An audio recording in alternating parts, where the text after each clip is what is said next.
thế cả ta thế ô cái chủ lực tóc sang ô sao một cây có ô chán thì vậy sao mà có thể là sao tấu có chua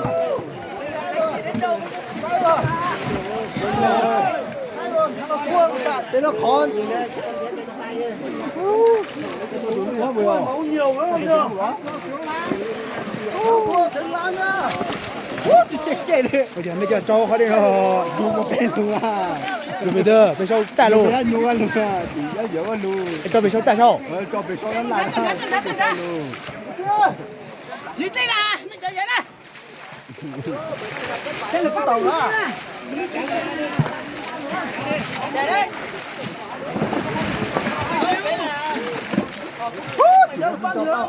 cho chị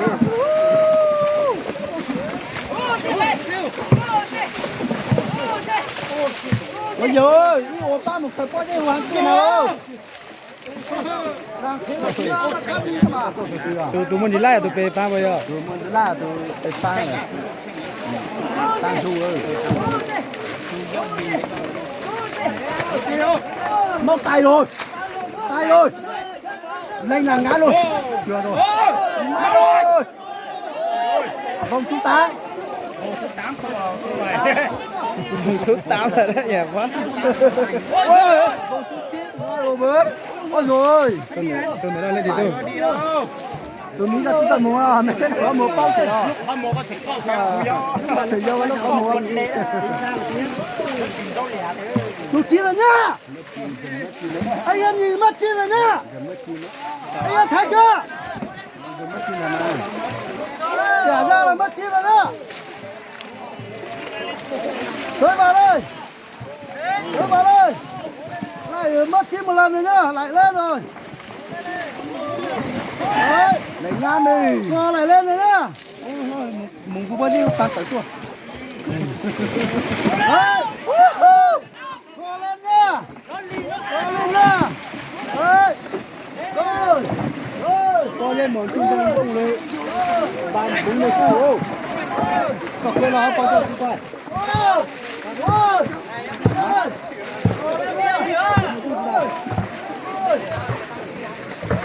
trả ra dùng coi phim tôi trả chi chứ à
bố mày cũng đây vợ mẹ ba một phụ thiếu biết đấy con đánh phúc đéo đâu mà hỏi phúc kìa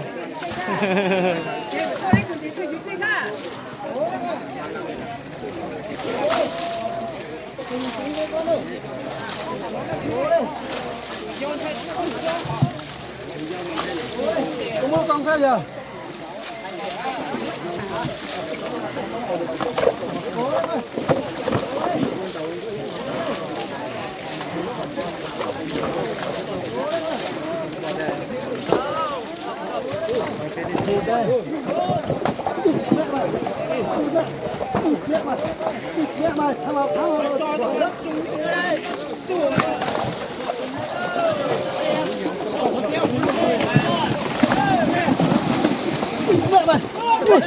mẹ mày tao đó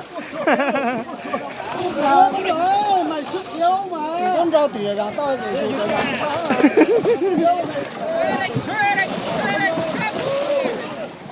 cố đây quay cố đấy Quang, cố đấy Quang, cố đấy Quang, cố đấy Quang, cố đấy Quang, cố đấy Quang, vả đấy Quang đây, vả đây, xin đi cho máy tà vỡ, cho máy tà vỡ, vả đấy Quang đây, vả luôn máy đây, hết thứ à. Sơn của hàng có lúc có mùi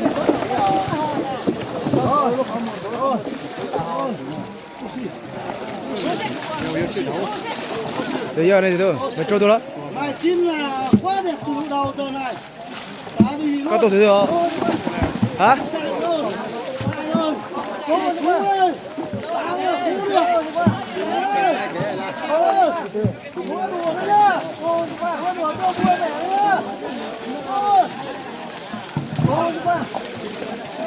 Chưa cho mỗi rồi chú rồi nhất nhìn nhỉ sẽ.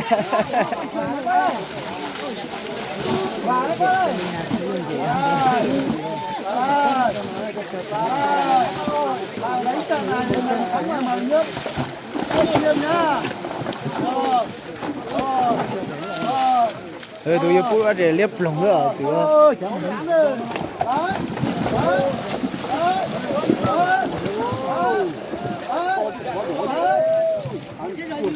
từ bình thường.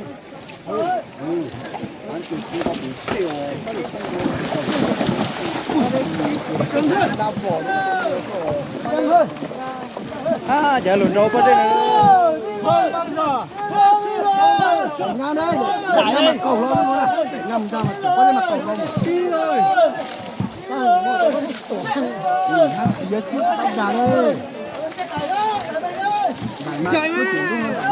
Chờ ra mà ya. Nó một cái là của tao. Bây giờ cũng mà sang chỗ bên chợ tôi luôn.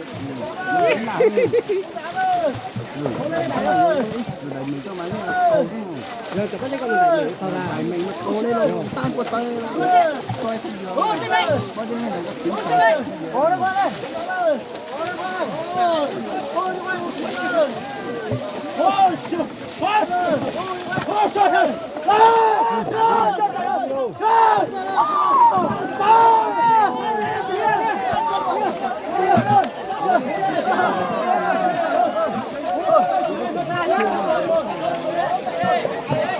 Thì luôn bỏ chiêu. Cái mũ của ai kìa.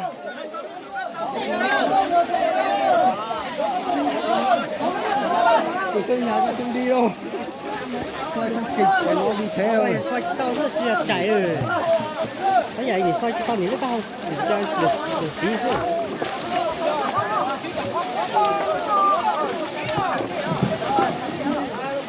Ta sân nhà mà gì sẽ tao lại sân nhà này khó. Nhà này. Giao lâu là. Dù yếu tao một tao nó sẽ để.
Sao vậy cả? Lục phủ.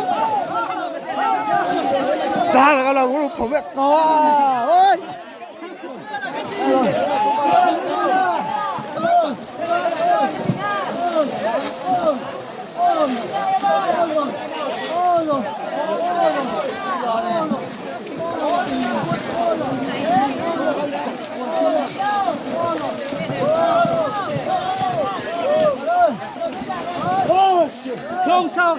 là người chiến thắng. Mày là người chiến thắng mà.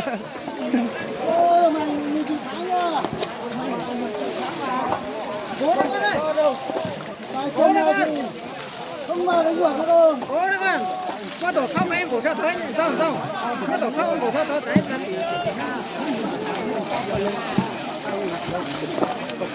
Ha, tôi là sân nhà có bị tí nữa.